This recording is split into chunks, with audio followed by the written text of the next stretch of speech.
un actuel siècle également concerné par cette maladie. Et aujourd'hui, nous recevons un invité, c'est un chercheur indépendant qui a mis sur pied un laboratoire qui permet de mieux comprendre comment la maladie, comment le virus évolue, comment le neutraliser, et même s'il a du mal à imposer par exemple sa solution face aux grandes firmes, les firmes qui s'imposent à travers de nombreux financements, lui qui voudrait accompagner par exemple le gouvernement dans la lutte contre le VIH-Sida, parfois combattu mais jamais abattu depuis des années. Notre invité est avec nous. Semaine de Rébi, bonjour et bienvenue. Bonjour Dimitri, bonjour à nos panélistes, bonjour à tous ceux qui prennent la peine de nous suivre ce matin. Je voudrais aussi, par cette occasion, par cette entremise, toujours avoir cette opportunité de parler du Virocine 24. Vous savez, c'est toujours une faveur, c'est toujours un honneur de parler du Virocine 24. Oui. Le Virocine 24 qui est une solution, selon vous dire, selon ce que les uns et les autres ont pu comprendre, une solution qui peut permettre de réduire. Le Virocine 24, c'est la résultante d'un travail de recherche. C'est un travail pensé, c'est une molécule qui est active contre les virus. Le Virocine 24, c'est notre réponse face aux maladies dites incurables, notamment les maladies virales, qui aujourd'hui ont sévi en maître. Le Virocine 24, c'est ce traitement-là qui existe depuis 2001. C'est ce traitement qui est parti premièrement de cette recherche qui a été donné aux gens comme des décoctions. Et c'est ce traitement qui a évolué, qui aujourd'hui n'a rien à envier à tout ce qui se fait par le monde.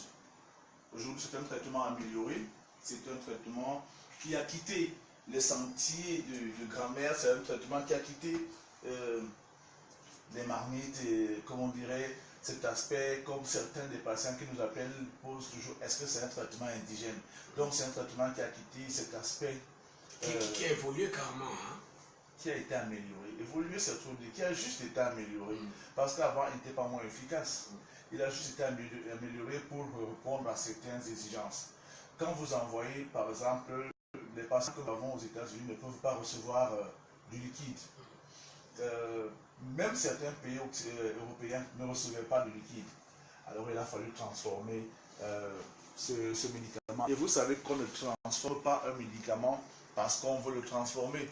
Il faut le mettre, il faut le transformer en respectant les molécules qui y sont contenues. Sinon, vous transformez mal, les molécules sont dénaturées. Alors il a fallu acquérir l'équipement approprié, il a fallu avoir les appareils appropriés. Ça n'a pas été chose facile, avec beaucoup de collaboration et par-dessus tout par l'aide de Dieu. Nous sommes là où nous devons être. Le chemin parcouru, il a été difficile quand même pour avoir cette solution améliorée. Ça n'a pas été facile, hein? On va le dire comme ça. Vous avez mis sur pied votre structure qui a eu du mal à s'imposer parce que chaque fois vous avez des visiteurs, des personnes qui voulaient comprendre, qui cherchaient la solution et vous n'avez jamais perdu cette solution-là. Ça a été difficile premièrement parce que il était question de ramer à contre-courant des idées établies. C'est-à-dire, lorsque vous arrivez avec un traitement, vous dites, j'ai un traitement contre les maladies virales, contre le sida, on vous dira, mais non, ne parlez pas de traitement contre le sida, dites traitement contre les maladies virales, parce que vous savez que c'est quelque chose de très compliqué, c'est quelque chose de très complexe. Lorsque vous arrivez, alors qu'on vous dit qu'il n'y a pas de solution, c'est possible. Pourquoi? Parce que depuis des années, des décennies, ceux-là qui ont des moyens appropriés, ceux-là qui ont apparemment la science infuse, n'ont pas pu trouver de solution. Vous venez, vous dites, j'ai une solution. Ça choque un peu les esprits. Parce qu'on va demander de prime abord, quel est votre background, quel est votre cursus académique? Vous sortez d'où? Vous êtes dans quel laboratoire? Si vous dites non, je suis autodidacte, je sors de moi-même, je n'appartiens pas à une structure de recherche internationale. Formelle. Alors là, ça coince. Ça coince. Et je ne sais pas pourquoi, beaucoup des gens qui nous approchent nous reprochent également le fait d'être Camerounais, Dimitri. Je ne sais pas. Est-ce que parce qu'on est Camerounais, on a cessé de réfléchir, on n'a pas à proposer? Non, bien au contraire, les Camerounais réfléchissent beaucoup, mais il se trouve aussi que certaines personnes, à tort ou à raison, ont été, là je parle des gens qui sont hors du Cameroun, ont été peut-être, ont une mauvaise image du Cameroun, eu égard peut-être à ceux qui nous ont précédés, que ce soit dans ce domaine ou dans bien d'autres domaines. Mais dans toute cette agitation, nous avançons, nous faisons notre place, nous faisons une place de choix, parce que nous faisons un travail sérieux, c'est la santé humaine. Si vous ne guérissez pas un patient, vous perdez son temps. Et plus qu'il vous donnera certaines contributions, vous perdez son argent. Et vous le précipitez à la mort. Nous ne voulons donc pas être de ceux qui font de cette façon-là. Nous essayons de nous encadrer, de nous faire encadrer également, mais nous ne donnons pas si l'encadrement tarde. Vous emmenez quand même des démarches, par exemple auprès des autorités, pour imposer, bien pour proposer Viroxine 24. Aujourd'hui, est-ce que vous regrettez de l'avoir fait? Parce que vous semblez ne pas être parfois considéré, certains responsables de la République autrefois vous considèrent comme des charlatans, comme des marabouts, même si aujourd'hui ces personnalités sont déjà en difficulté. Nous ne pouvons pas regretter d'avoir sollicité le soutien des autorités. Nous ne pouvons pas regretter d'avoir abordé les autorités. Comment regretter d'être allé vers le ministre de la Santé publique d'un pays où plus de 11% à cette époque-là de la population souffrait du VIH-Sida? Non, on ne peut pas regretter. Comment regretter lorsqu'on s'en va vers le ministre de la Recherche scientifique? Non. Déjà de plus qu'il nous a envoyé à l'IMPM, l'Institut d'études de l'antimédicinal. Non, on ne peut pas regretter. Comment regretter lorsqu'on met notre dossier côté à l'OMS Cameroun? On ne peut pas regretter. Nous avons rencontré de grandes personnes de la science. Comment regretter lorsque nous sommes, par le biais de l'actuel ministre de la Santé, envoyés à la DOS, qui est la division de la recherche opérationnelle, montrer ce que nous pouvons faire, expliquer ce que nous faisons. Nous ne pouvons pas regretter. Comment regretter si lorsque nous saisissons le président de la République, nous saisissons son épouse et qu'il nous réponde dans la semaine et cote de dossier au CIRCB, qui est le centre de référence Chantal Biya, où nous avons été accueillis par l'administrateur de l'époque, le professeur Fouda, où nous avons montré ce que nous pouvions faire parce que nous donnions des médicaments aux patients et eux se chargeaient de faire le contrôle médical. Donc, la charge virale. Hein? Charge virale, c'est bien plus tard la sérologie. Il faut néanmoins dire que les sérologies intervenaient en fin de processus. Il fallait donc que le traitement a effectivement un effet virulicide. Il détruit effectivement les virus. Le problème n'a pas été pourquoi est-ce qu'on est parti voir les gens. Non, mais pourquoi les gens qu'on a rencontrés n'ont jamais voulu divulguer les résultats obtenus à travers ces différentes recherches cliniques. D'accord. Aujourd'hui, donc, la solution fait son bonhomme de chemin. Comment ça se passe? C'est-à-dire que lorsqu'un patient vient vers vous, est-ce que c'est vous qui le diagnostiquez? Est-ce que vous l'envoyez quelque part et vous le soumettez aussi? Comment ça se passe concrètement avec le Viroxine 24? Quelle est cette solution que vous proposez contre les maladies virales? Comment ça se passe? De façon très simple.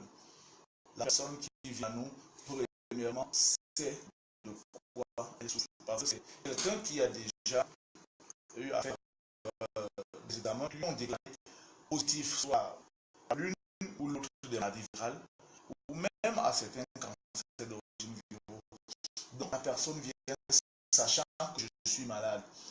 La personne a déjà seulement fait certains examens complémentaires pour confirmer la situation clinique. Maintenant, à notre niveau, nous recevons la personne. C'est très simple. En fait, la simplicité de la chose réside peut-être dans sa complexité. Parce que bon, mais de manière... Simplicité dans la complexité. Oui. Simple, Mais le bas est assez complexe parce que pour aboutir à cela, on aura été facile. Mais une fois la solution disponible, c'est très simple. Vous venez, sachant que vous êtes malade, on vous met sous traitement, on vous donne le virus V4, on vous donne la posologie. Je n'aime pas vous parler de posologie parce que c'est vrai, il y a une posologie commune, mais elle peut être adaptée en fonction des milieux, en fonction de son poids, en fonction de son âge, en fonction du stade de l'évolution de sa maladie. On la personne sous traitement, on l'avertit en lui disant, pendant le traitement, vous aurez à beaucoup transpirer. Si vous faites un petit effort, vous aurez beaucoup uriné, vous aurez à faire beaucoup de gaz, vous aurez à voter. Voilà pour les effets secondaires. Pourquoi? Parce que ces effets sont inhérents à la production de l'oxygène dans la cellule. L'oxygène est produit, mais l'eau également est produite. Le surplus va être éliminé, régulé par l'organisme par ces voies-là, par ces voies d'expression-là, et cela va vous engager, va entraîner ces manifestations. Maintenant, vous suivez le traitement. Tous les jours, on vous prévient néanmoins que ce n'est pas un vaccin. Vous devez avoir tout fait pour éviter de vous réinfecter. Lorsque vous le faites maintenant, pendant le traitement, il nous arrive de prescrire des examens. Nous-mêmes, est-ce que nous faisons des examens? Les examens que nous faisons, c'est pendant le traitement, pour ceux qui sont là, pour nous assurer de l'évolution du traitement. Bon, ça, c'est des examens simples, c'est des bandelettes de VIH, les petits, on vous envoie faire certains contrôles. Même si on est fait à la maison, on devra vous envoyer ailleurs. Parce que, imaginez-vous, si vous dites à un patient, vous êtes guéri. Parce que vous allez acheter un test en pharmacie. Il ne fera pas confiance à votre déclaration. Il ira encore dans un laboratoire s'assurer qu'effectivement je suis guéri. Donc, nous envoyons les gens dans le laboratoire. Je suis sûr de ce que, si vous partez aujourd'hui au centre Pasteur et que vous dites, est-ce que vous connaissez ce nom? Je ne sais pas ce qu'on vous répondra, mais on ne vous dira pas qu'on ne connaît pas ce nom. Parce que nous envoyons régulièrement des gens faire des examens. Nous signons certains de nos examens et les gens savent effectivement que le traitement existe et qu'il y a des gens ici qui envoient les gens faire des examens. Moi, je sais que les gens savent que le traitement existe. Quand je parle des mais gens, certains font semblant de ne pas connaître, de ne pas reconnaître. Quelqu'un m'a expliqué qu'il n'avait pas le choix. Lui, en tant que laboratoire, m'ont dit qu'ils n'ont pas l'autorisation de prescrire ou de soutenir un traitement qui n'a pas eu l'aval de l'OMS. J'ai essayé de demander qu'est-ce que, étant donné que nous utilisons des plantes, est-ce que les mêmes directives qui s'appliquent à la recherche faite à la recherche qui aboutit aux médicaments chimiques, est-ce que ces mêmes directives devraient s'appliquer aux médicaments plantes? On m'a pas répondu. J'ai également relevé le fait que lorsqu'un traitement a fait l'objet d'études de toxicité aiguë, toxicité bref, lorsque on a pris le traitement, le médicament, on s'est assuré que ce traitement ne cause aucun problème de santé, que ce soit au niveau des reins, au niveau du foie, que ce soit à court, à moyen ou à long terme, et qu'il est propre à la consommation. Ça veut dire que les réserves que les uns et les autres émettent à propos de la toxicité n'ont pas lieu d'être? Non, les réserves émises à propos de la toxicité ont lieu d'être. Beaucoup de gens pensent que les médicaments par les plantes n'ont pas d'effets secondaires négatifs. Non, ce n'est pas tout à fait exact. Il y a des plantes qui peuvent vous tuer. Il y a des plantes, vous les prenez en quelques jours, vous êtes mort. En quelques heures, vous pouvez mourir. Il y en a, vous pouvez les prendre pendant longtemps. Si vous les prenez pendant une longue période, elles sont nocives. Si vous les prenez pendant une certaine période contrôlée, elles ne sont pas nocives. Donc, il faut que la personne qui prescrit la plante sache ce qu'elle prescrit. Maintenant, donc aussi, il arrive qu'il y ait des plantes qui n'ont pas de toxicité. C'est le cas ici du Vélocine V4. Le Vélocine V4 est la résultante. Je ne vais pas en brousse. Vous n'allez pas en brousse? Non. Je n'entre pas en brousse avec une machette. Vous ne vous déguisez pas, vous n'allez pas chercher quelque chose que les grands-parents ont laissé. Non, justement. On comprend. J'explique donc, je ne vais pas en brousse aller chercher ces écoutes. C'est-à-dire que je ne connais pas les plantes. Quand je vais au village, et que comme j'étais, je suis rentré avant-hier, beaucoup de gens viennent me dire, mon fils, et tu peux utiliser ceci pour soigner cela, tu peux utiliser ceci pour soigner cela. J'étais au village, une dame, une tante, m'a donné un traitement, enfin, m'a proposé un traitement contre les prostates. La prostate. Hein. Oui. Cancer de la prostate, oui. tout ça. Elle m'a dit, peu importe le niveau de la personne, en une semaine, ça finit. Prends mon fils. Les gens vous donnent cadeau comme ça. Hein? Quand je lui ai dit, d'accord, comment j'utilise les personnes où elle me dit, oui, prends, mais ne fais pas ceci, ne fais pas cela. Ça, c'est juste un exemple. Je dis non. Maintenant, je ne peux pas prendre un traitement là où ne fais pas ci, ne fais pas ça. Parce que quand vous donnez une plante, je m'en vais travailler sur cette plante. Je m'en vais la confier à l'INPM. Je m'en vais faire des études de toxicité sur cette plante. Essayer de me renseigner sur ce qui a été dit à propos de cette plante, ces indications. Maintenant, j'essaie. Quand vous le verrez, l'utilisation que je fais de la plante que vous m'avez confiée, vous serez surpris. Alors, si derrière les interdits, les interdictions, je ne peux plus mettre ma main dedans. Moi, je dois confirmer que je suis un chrétien. Peut-être pas. Non, ça veut dire, vous dites? Je ne sais pas si je suis chrétien, mais moi, je suis un chrétien. Vous doutez de moi. Je ne sais pas. Vous voulez mettre en foi? Non. Vous voulez mettre en foi? Non. J'ai dit je suis un chrétien et... Pour dire que vous ne touchez pas, vous n'êtes pas marabout, vous n'êtes pas un praticien, vous êtes un thérapeute. Mais par contre, il y a des gens, comme je sors là, qui m'ont clos les traitements. On m'a donné un antibiotique naturel qui est très bien, très efficace. Mon défaut, comme je dis, quand je fais jamais en bouche, je ne connais pas les plantes. Pourquoi les gens viennent vous confier tout ça? Est-ce parce qu'on a appris que vous avez un laboratoire, vous avez une structure qui, avec des résultats de ce laboratoire, vous soulagez, vous apaisez les forces? Premièrement, parce que je suis constamment au village. Deuxièmement, parce que dans mon village, je n'ai pas caché ce que je fais. Troisièmement, et beaucoup de personnes dans mon village ont déjà été guéries à travers ces médicaments. Donc, dans mon village, on sait ce que je fais. Et on m'appelle affectueusement docteur. C'est vrai que je ne tolère cette appellation qu'au village. Voilà. Et je dois vous dire également que dans notre famille, nos parents se sont unis aux pygmées. Ce qui fait que dans nos familles, nous avons des pygmées. C'est des personnes, des métis, des mix. Voilà, nous avons tous ces métis, nous avons des Boumba, nous avons des Wé, nous avons... Vous avez la possibilité d'avoir la richesse de la forêt. Ces pygmées qui vous donnent des écorces, des saussons. La connaissance à côté des femmes. Donc, je suis femme à 50%, je suis femme. Bon, c'est beaucoup savoir. Mais je tiens à préciser, le Vélocine 24 n'émane pas de cette hérédité-là. Le Vélocine 24, c'est le bic et le papier. Le Vélocine 24, ça s'écrit, c'est une équation de réaction, c'est une équation dans laquelle le Vélocine 24 est une molécule énergétique qui est une molécule cyclique en même temps, renferme suffisamment d'énergie pour briser la molécule d'eau, pour détruire la molécule d'eau. Ça, il faut être un chimiste ou un biologiste pour mieux comprendre cela. Il faut avoir fait des humanités, peut-être la faculté des sciences médicales. Bon, je vous explique ça. C'est mieux d'expliquer comme ça. Quand vous mettez une cuvette d'eau au soleil, déjà une mare d'eau, après pluie, bon, la mare d'eau, elle est entrée sous le sol. Quand vous mettez une cuvette d'eau sous le soleil, cette cuvette d'eau va finir par s'évaporer. Quand vous mettez une marmite d'eau au feu, au bout d'un temps, toute cette eau va s'évaporer. Qu'est-ce qui s'est passé? Il s'est passé que sous l'effet calorifique, sous l'effet de la chaleur, l'eau a été détruite. L'eau est unie par des liaisons. Enfin, les liaisons unissent les atomes d'hydrogène,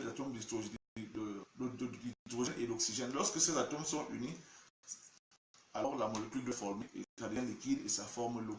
Lorsque vous brisez ces liaisons-là qui unissent l'eau et l'hydrogène, qui utilisent l'oxygène et l'hydrogène, ça devient, ils reprennent un état gazeux. L'oxygène d'un côté, l'hydrogène d'un côté. Et nous savons tous que les virus sont détruits à l'air libre. En fait, qu'est-ce qui détruit le virus à l'air libre? C'est l'oxygène. Alors, l'oxygène, c'est un gaz. Si vous le constituez, si vous le créez dans la cellule, si vous le produisez dans la cellule, c'est indésirable. Si vous le produisez dans la cellule, de façon cyclique, de façon permanente, il produit le même effet. Voilà pourquoi c'est un traitement qui agit contre les maladies virales. Parce que le Vélocine 24 va faire comme le soleil fait sur l'eau, à l'air libre, va faire comme le feu fait sur l'eau, c'est-à-dire détruire les molécules de l'eau, briser les liens qui les unissent, libérer l'oxygène, libérer l'hydrogène. Et l'oxygène va donc circuler dans la cellule et va entrer dans le noyau de la cellule parce que le noyau de la cellule a des pores, va entrer et détruire toute vie virale. La conséquence, c'est que les virus sont tués. La conséquence, c'est que le patient se ressent revivre dès la toute première semaine du traitement. Mais le souci que nous avons, c'est après le traitement, les gens veulent savoir s'ils sont guéris. Alors, comment savoir si on est guéri lorsqu'on a pris un traitement contre le sida? Dans les cas d'hépatite, c'est pas compliqué. Vous avez fini de prendre le traitement contre l'hépatite B, par exemple, vous partez, on fait une sérologie. Si les anticorps sont positifs, on fait une recherche d'antigènes. Si vous êtes guéri, les antigènes seront négatifs, même si le test est positif. On va conclure absence d'antigènes, patient guéri. Mais dans le cas du VIH, je ne sais pas pourquoi, mais la science n'a pas prévu que personne séropositive au VIH peut, après un certain temps, devenir séronégative. Aucun examen ne le fait. Voilà pourquoi aujourd'hui, quand on vous a soigné, vous êtes obligé de faire comme si vous n'avez jamais été infecté. Attendre un certain temps. Logiquement, on doit attendre entre 3 et 4 mois pour faire le test de contrôle. Pourquoi? Parce que le test ne recherche pas le virus. Le test recherche les anticorps. Mais pendant tout ce temps-là, qu'est-ce qu'il faut faire? Comment rassurer le patient qu'il a été guéri? Il faut faire un CDK par exemple. Il faut surtout faire une charge virale. Quels sont les types de personnes que vous recevez là-bas dans vos locaux? Des gens qui vous disent quoi, j'ai été infecté, ou bien des gens se font passer, des gens font semblant, ils envoient leurs frères, ils disent mon père souffre, ma soeur souffre, et pourtant ce sont ces personnes. Vous recevez qui là-bas chez vous? Dimitri, j'ai fait des émissions avec vous parce que vous avez des bonnes questions. C'est comme si vous venez souvent passer du week-end en fin de semaine avec nous. On jetait, on fait des reportages, on vient par sillonner, guetter autour là. Donc vous ne dites pas des choses qui vont se dire aux auteurs qu'on a fois vu des personnes soupçonnées. Oui, j'en viens bien. Mais généralement, ce qui m'amuse, c'est que personne vous diront j'ai quelqu'un qui est malade. Je viens pour telle ou telle personne. Mais vous verrez, les questions que la personne vous pose ne peuvent être posées que par une personne qui est malade. Il y a des gens qui vous disent je suis sous antirétroviraux, je vais bien. Mais je vais vous dire que personne ne va bien étant sous antirétroviraux. Si on vous a mis sous ARV, ça veut dire que quelque part, bon, acceptez maintenant on met les gens sous ARV, soit la fatigue, soit X, soit Y chose. Mais le problème, c'est qu'on s'accoutume à ce malaise, on s'accoutume à cette maladie, que bon, même si quand elle est là, elle passe déjà pratiquement inaperçue. Mais lorsqu'on prend le traitement, on ressent tout de suite que ce qu'on fait de nous soigner et de nous guérir. Quel type de personnes viennent? Tout le monde vient. Tout le monde vient. Il y en a qui ne veulent pas venir à nous, préfèrent qu'on expédie les traitements. Il y en a qui ne veulent pas qu'on expédie, mais qu'on aille leur donner le médicament sur place. Il y en a aussi ceux-là, des petits-enfants qui ne peuvent pas dire à leurs parents qu'ils sont malades. Et il y a des enfants, de très petits enfants, hein, Dimitri. Certains sont contractés les maladies. Ils ne sont même pas capables de dire à papa je suis malade. Donc tu imagines bien. Nous devons les prendre en charge, nous devons leur mettre sous traitement. Nous devons également les encourager à faire parce que eux, certains font ce qu'ils ne le font pas. Nous devons le médicament. Ça a été facile, le chemin parcouru, les combats que vous avez menés, du simple étudiant, le corps que vous étiez à Angois, je ne veux pas dire les investisseurs, ou ceux qui aujourd'hui essaient de soulager les patients, donc la renommée, hein, le fait que vous imposez, je crois que la nommée prend place, mais surtout nous allons très lentement. Nous allons très lentement. Nous ne mettons pas un pas devant sans s'assurer que le chemin est bien solide devant nous. Nous avançons, nous sommes partis vraiment de très loin. Mais vous savez très bien que, bon, les auditeurs ne savent peut-être pas, il fut une époque où vraiment il ne faisait pas bon vivre de dire qu'on soit le sida au Cameroun. Je remercie les responsables actuels de la recherche et de la science et de la santé au Cameroun parce que je dois dire qu'on nous laisse faire ce que nous savons faire. Donc, je déplore cela parce qu'on devrait être un peu plus regardant, vérifier si effectivement tout ce qu'ils disent... Ils sont nombreux là dehors. Hein. Justement, vérifier si effectivement tout ce qu'ils disent, faire X, Y choses sont capables de le faire. Est-ce qu'à un moment donné, vous n'avez pas peur, par exemple, de vous plomber le gros marché, qu'on qualifie de mafia, la grosse industrie de production de tout ce qui tourne autour du VIH, SIDA, des maladies virales, l'hépatite A, B, je ne sais plus trop quoi. Est-ce que vous n'avez pas peur à des moments, vous n'êtes pas parfois inquiété ou inquiet de savoir que votre avenir aussi en dépend? Je vous ai dit que j'étais chrétien. La Bible dit que celui qui sait faire le bien, il ne le fait pas comme un péché. Je sais aussi que lorsqu'on est détenteur d'un savoir comme celui-ci, ce n'est pas par rapport à l'intelligence. Déjà que je ne suis pas de ceux qui vont se vanter être intelligents dans ce diplôme. Je n'ai pas une très bonne diction, une très bonne expression. Je me bats autant pour faire ce peu. Mais ce que je vais vous dire concernant la peur, c'est que tant que la peur est loin, tant que l'objet du danger est loin, tant que ce n'est pas à côté de moi, je n'ai pas peur. Peut-être que si la peur est devant moi, là, j'aurais peur. Mais même là, je ne crois pas que j'aurais vraiment peur. Souvenez-vous, j'avais été... comment je vais dire ça? On aurait porté plainte. J'avais été l'objet de plainte au niveau du secrétariat d'État à la Défense. Pas une plainte, pas deux plaintes. C'était plus de 5 plaintes. C'était pas un citoyen lambda qui avait porté ces plaintes. C'était le ministre de la Santé publique de l'époque. Lequel? Le ministre qui actuellement n'est pas en fonction et qui n'est pas actuellement en fonction. Le ministre de la Santé. Le ministre de la Santé. Celui, on ne frappe pas nos matières, vous savez. D'accord, on ne frappe pas. On ne frappe pas sur nos matières. On reste élégant, oui. Comme dans la boxe. Noble à... Celui, le ministre enfin, celui non, on va le faire pour vous. On va le faire. Le ministre Langenawono, on va vous aider à le faire. D'accord. Le ministre Langenawono avait déposé ses plaintes là au niveau du CED. Il a écrit au niveau de Cameroun Tribune, au niveau de beaucoup d'organes de presse, disant que nous étions des charlatans à mal de popularité et de fortune. Et qu'on ramait à contre-courant, on combattait les initiatives du chef de l'État. Heureusement, la réaction du couple présidentiel, nous envoyons CRCB, avait effectivement montré qu'on ne combattait pas leurs initiatives. Nous sommes allés au CED. Nous avions été enquêtés, interrogés par le capitaine Lundu.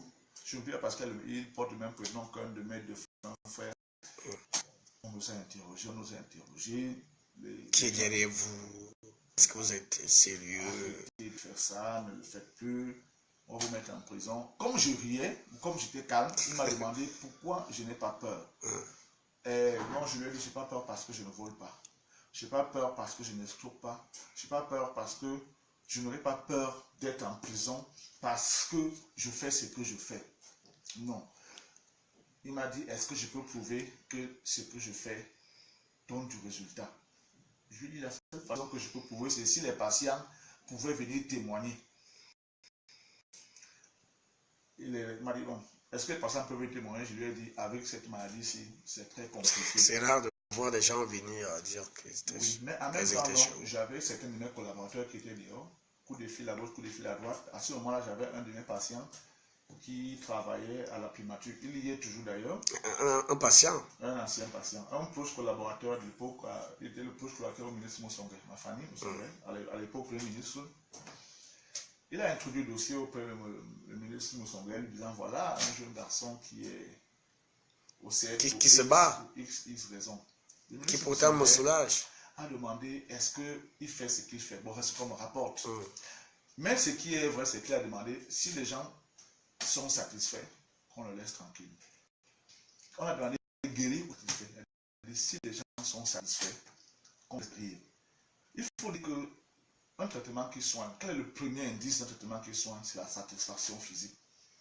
Alors, les gens, mes collaborateurs qui étaient dehors, ont pris un cahier de 50 pages, ont essayé d'appeler certains patients, leur demander, le gars là est en cellule, enfin, est au CED, n'était pas entré en cellule, est au CED pour X. Il est en train d'être cuisiné. Est-ce que vous pouvez faire une décharge? D'ailleurs, un colonel, la décharge a commencé par être faite par un colonel. Ils sont des pétitions, hein. Non, non, Non, il n'était pas là. Ah, d'accord. Il savait ce que je faisais. Vous pouvez le citer. Vous pouvez le citer. Sachant ce que Il a porté le projet. les gens ont donc commencé à signer. Une pétition, hein? Oui, une pétition. La pétition a commencé à être signée vers 10h à 12h. Nous avions près d'un cahier de 50 pages rempli.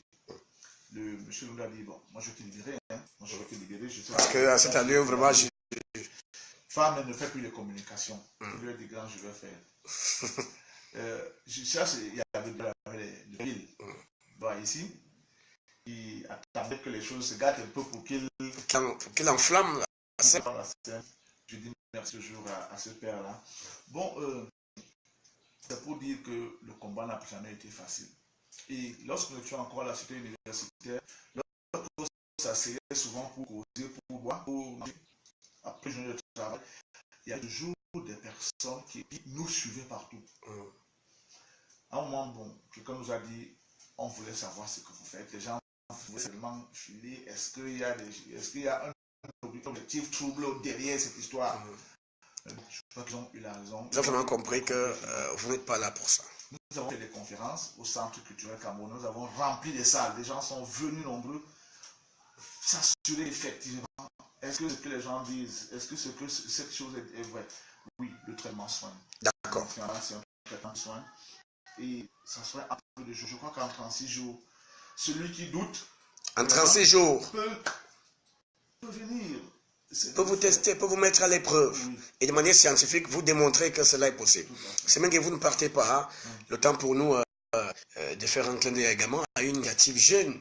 C'est un projet qui est annoncé du 24 au 29 juillet prochain. La vitrine du Cameroun Sago 2018.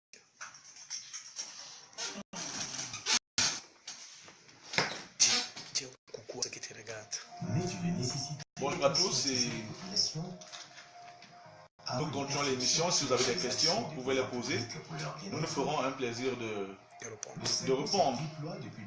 ce que nous faisons là, c'est divulguer l'information, faire savoir que ce que nous faisons existe. Nous comptons sur vous pour partager l'information. Nous comptons sur vous pour nous apporter vos soutiens, quels qu'ils soient. Parce que dans une île comme celle-ci, disait quelqu'un, aucune aide n'est de trop. Donc, vous pouvez poser vos questions. Collectez-vous.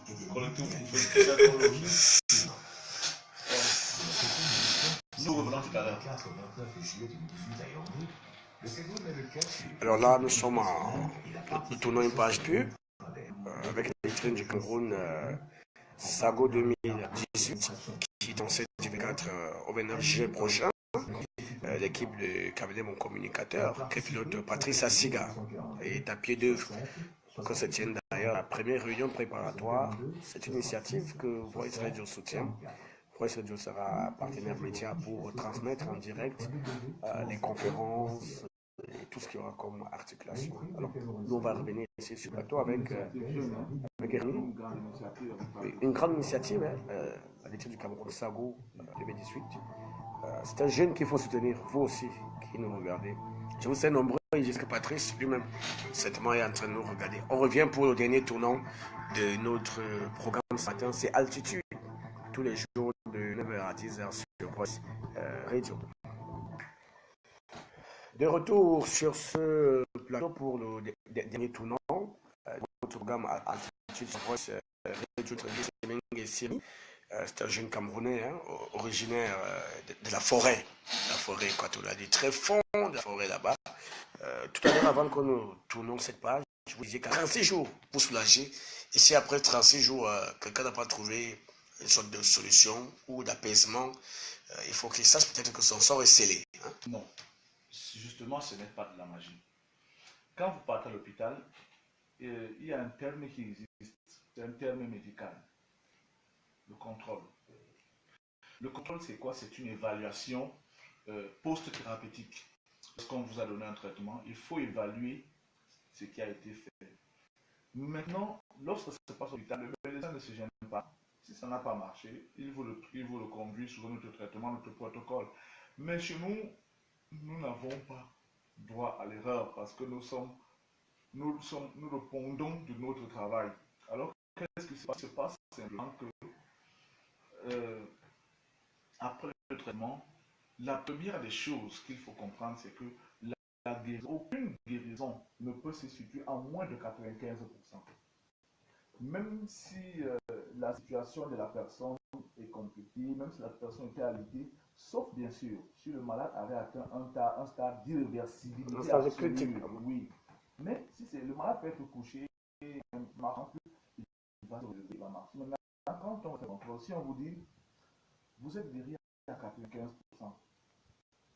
vous devez comprendre que vous devez, si je vous dis venez prendre encore 10 jours de traitement, vous devez vous y soumettre sans avoir à rechigner. Parce que je vais dire ici que le traitement contre le sida est l'un des traitements qui doit aller le plus loin possible. À titre de comparaison, les médicaments les plus efficaces en pharmacie, ce sont essentiellement les antibiotiques. Les antibiotiques ont une efficacité, je ne sais pas, je crois que c'est 70%, 69, 70%, je ne pense pas. Donc, vous voyez, donc avec une maladie comme le VIH, si vous soignez cette maladie à hauteur de 70%, 70, 90%, vous n'êtes pas encore du tout. Et en pharmacie, les médicaments ayant une efficacité aussi entre 40% et 70%, voilà pourquoi ces médicaments ne peuvent pas guérir les maladies virales. C'est une guérison, j'ai envie de dire à 100%. Alors que les gens comprennent que ce n'est pas de la magie, c'est un traitement. On vous met sous traitement et on fait le contrôle. Le contrôle ici doit apporter la preuve de ce que vous êtes totalement guéri. Mais s'il arrive que vous n'êtes pas totalement guéri, on reconduit votre traitement. On ne le commence pas. On peut ajouter une semaine, 2 semaines. Est-ce qu'il y a des gens qui trouvent solution chez vous, qui partent sans vous dire au revoir? Quand on le sait à travers les patients qui reviennent. C'est une personne qui m'avait envoyé chez vous, qui m'a envoyé chez vous. C'est une personne qui est venue vers vous, qui m'a envoyé. À ce jour, je vais vous surprendre. Je ne dis pas que je veux cela. C'est juste un monsieur, le mari d'une dame malade qui avait été, qui avait suivi le traitement chez nous. Il est le seul homme, la seule personne à être revenu. Il est transporteur. Il est en camion. Il fait la ligne. Jusqu'à en RCA. S'était arrêté un jour avec un régime de plantain et un gibier. Il me les a donnés.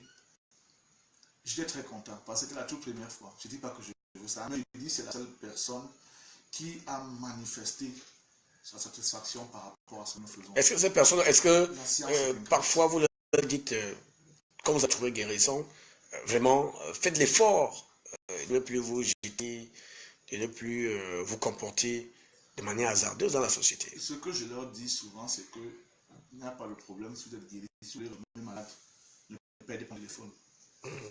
Mais quand vous reviendrez, ne devez pas me dire j'étais déjà passé ici parce qu'il n'y a pas d'assaut ici. Je peux encore être souple avec celui qui n'est pas passé chez moi. Mais si vous vous êtes passé et vous partez vous le contaminer à nouveau, quand vous reviendrez, on sera un peu dur avec vous. Mais on prend la peine de leur dire que ce que vous avez reçu n'est en rien vaccin. On prend la peine de dire aux gens que la syphilis, la chaude-épaisse, la gonococcie, toutes ces maladies se soignent. Mais ce n'est pas pour autant qu'on va aller vers quelqu'un qui est porteur. Qu'on va se jeter comme ça sur le premier venu. Alors, vous êtes également visible sur la toile, parce que là, on va terminer. Vous êtes sur Facebook, vous êtes sur WhatsApp, sur Facebook. On fait comment pour vous retrouver? Bon, mon nom, Semoun de Sirémi. Semoun de comme l'autre? Comme l'autre, Semoun de comme l'autre. Sirémi, c'est I. C'est pas Sirémi, Rémi devant. On peut également fouiller à travers Viroxine 24. Viroxine 24. Ça s'écrit comment, Viroxine? Viroxine 24, V-I-R-O-X-Y-N et 24. Alors, Viroxine 24 qui signifie quoi? Viroxine 24. Viroxine 24, c'est une composition de virus et d'oxygène. Et 24 est un indice moléculaire.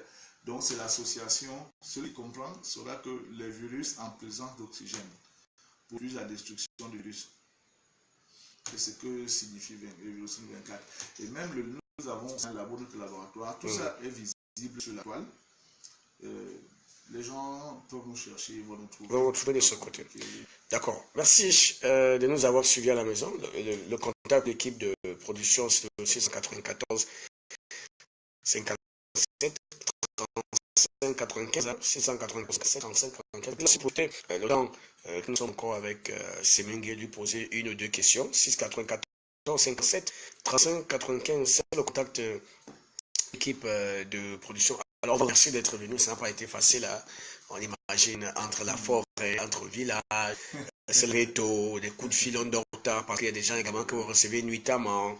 Et donc, on vous remercie d'être venu. Ça n'a pas été facile. Merci à vous, Dimitri. Et avant de clôturer, je vais dire beaucoup de courage à Patrice Assiga pour tout ce qu'il fait. Et les initiatives, c'est pas facile.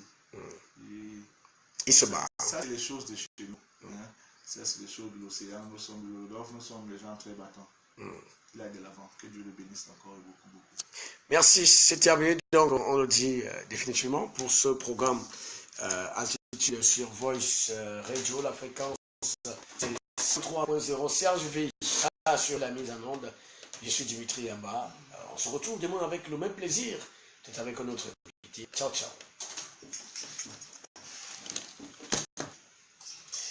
Alors, l'émission vient de s'achever. Vous pouvez constater que Simon était bel et bien sur ce plateau. Et ça fait plaisir de l'avoir. Ça fait des années on le voit. Il se bat, il est combattu. Vous aussi à la maison, vous qui regardez, c'est à vous passer le message. La voilà quelqu'un qui appelle à peine dans le contact. Je peux appeler. Allô? Bon, au revoir.